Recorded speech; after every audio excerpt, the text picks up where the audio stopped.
Hello मैत्रिणींनो, सुरेखा रेसिपीमध्ये तुमचे खूप खूप मनापासून स्वागत आहे। आणि आजची मी रेसिपी बनवून दाखवणार आहे हेल्दी पिझ्झा।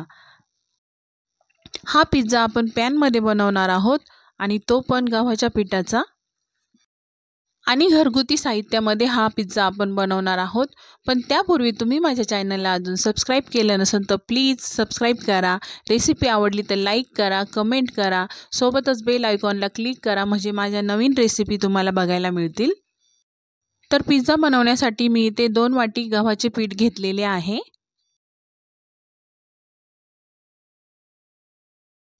आता आपण या भांड्यामध्ये 2 वाटी पीठ टाकून घेऊ।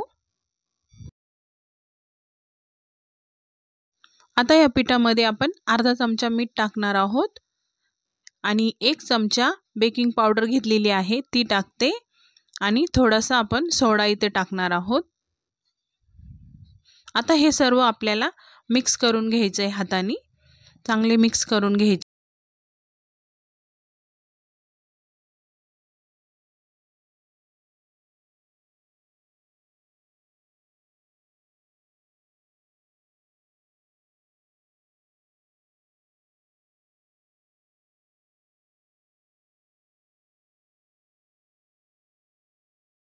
हे बघा, इथे आपलं सर्व चांगलं मिक्स करून झालेलं आहे।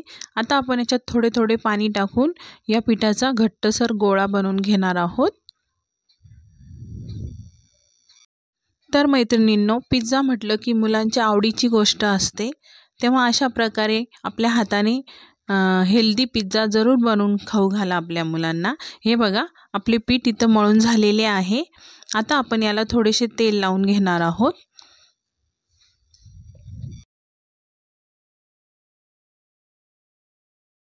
हे बघा, सर्व पिठाला मी तेल लावून घेतलेलं आहे।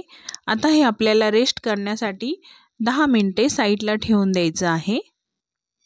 तर 10 मिनिटे इथे झालेली आहे। आता हे पीठ आपण पुन्हा एकदा चांगले मळून घेऊ असे।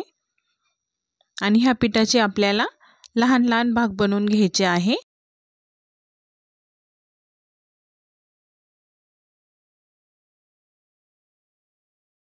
हे बघा, अशा प्रकारे मी या पिठाचे 3 भाग बनवून घेतलेले आहेत।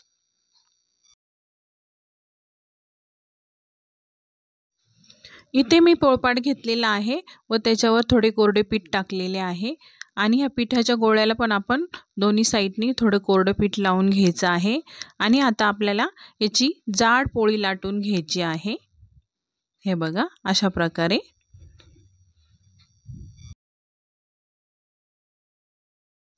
हे बघा, अशा प्रकारे आपल्याला हळूवार पोळी लाटून घ्यायची आहे।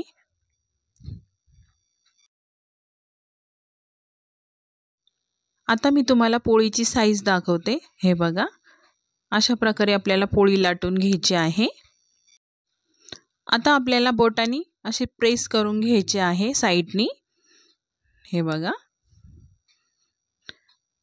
हे आपल्याला याच्यासाठी करायचं आहे की आपण जे चीज टाकू ते याच्या बाहेर नाही आलं पाहिजे। असे काठ थोडेसे मोडपून घ्यायचे आहे सर्व पोळीचे, व्हिडिओमध्ये दाखवल्याप्रमाणे।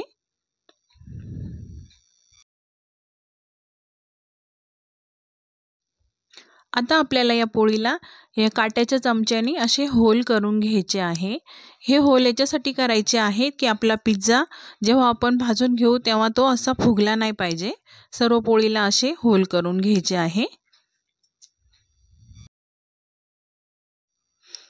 हे बघा, आपला पिझ्झा बेस लाटून झालेला आहे। इथं मी गॅसवर पॅन ठेवलेला आहे। आता आपल्याला याच्यावर हा भाजून घ्यायचा आहे 30%।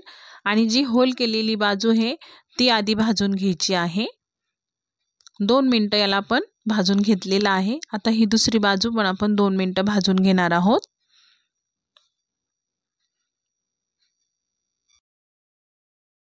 हे बघा, आपला पिझ्झा बेस 30% चांगला भाजून झालेला आहे दोन्ही साइडनी। आता हा आपण काढून घेणार आहोत।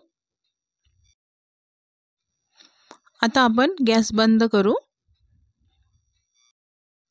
आता आपण या पॅनला थोडं तूप टाकून घेऊ पॅनवर आणि असं चमच्याने पांगून घेऊ।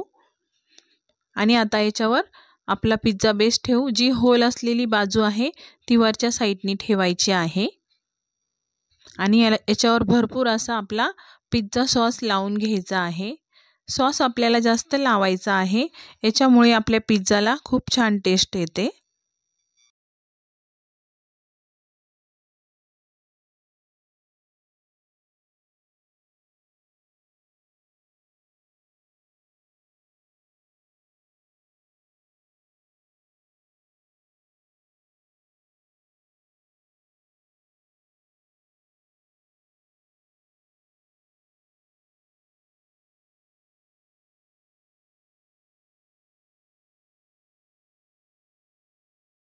हे बघा, अशा प्रकारे मी सर्व सॉस याला लावून घेतलेला आहे।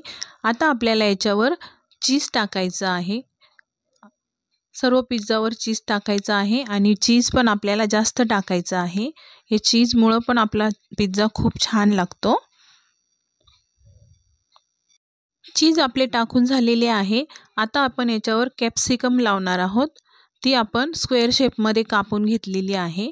अशा प्रकारे सर्व पिझ्झाला आपण कॅप्सिकम लावून घेऊ आणि कांदा पण तसाच मी कापलेला आहे स्क्वेअर शेपमध्ये, तो पण त्याच्यावर लावून घेऊ।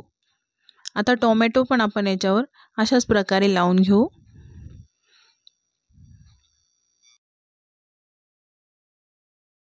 हे बघा, अशा प्रकारे मी सर्व याच्यावर ठेवून घेतलेलं आहे। आता याच्यावर थोडेसे चिली फ्लेक्स मी टाकते।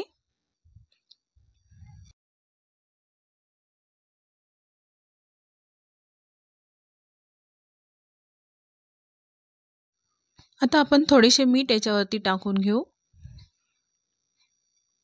आधी पण आपण पिठात मीठ टाकलेले आहे, त्यामुळे थोडेसे टाकायचे आहे।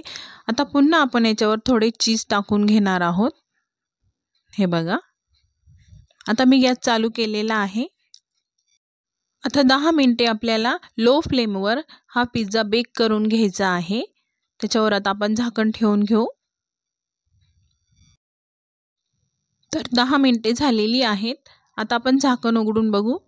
हे बघा, आपला पिझ्झा इथं रेडी झालेला आहे। आता हा मी ताटात काढून घेते।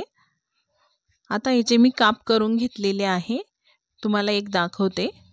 हे बघा, किती छान आपला पिझ्झा अगदी घरगुती साहित्यामध्ये तयार झालेला आहे आणि तो पण खूप हेल्दी। तर मैत्रिणींनो, आपला हेल्दी पिझ्झा इथे तयार झालेला आहे।